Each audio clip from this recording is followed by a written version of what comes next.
ਮਾਂ ਦੀ ਕੁਛ ਇਹਨਾਂ ਦੀ ਮਦਰਾ ਧੂਰਾ ਦਾ ਭੈਣ ਦਾ ਖੁਦਾ ਉਹਦੀ ਦਾ ਕਹਿੰਦੇ ਨੇ ਥੱਲੇ ਮੀਟਰ ਲੱਗੇ ਹੈ ਜਾਂ ਮੀਟਰ ਗਲਤ ਲੱਗਾ ਹੈ ਮਾਂ ਦੀ ਕੁਛ ਹੀ ਆਵਾ ਉਹ ਵੀ ਮਹਿਕਮੇ ਦਾ ਬੰਦਾ ਹੈ ਸਮਝਿਆ ਕਿ ਨਹੀਂ ਮੈਂ ਤਾਂ ਭੈਣ ਨੂੰ ਲੰਘ ਲੈ ਜਾਣੇ ਮੇਰੇ ਟ੍ਰਾਂਸਫਾਰਮਰ ਲਾਏ ਨੇ ਮੈਂ ਚੋਰੀ ਮਾਫ ਕੀਤੀ ਹੈ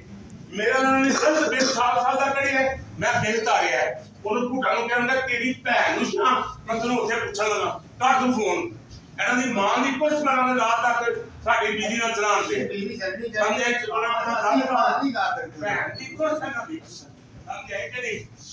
ਉਹਨੂੰ ਫੋਨ ਕਰਕੇ ਮੈਂ ਭੈਣ ਨੂੰ ਜਾਵਾਂ ਤੂੰ ਸਮਝਿਆ ਨੂੰ ਆ ਕੇ ਮਾਂ ਦੀ ਕੁਛ ਹੀ ਲਿਆ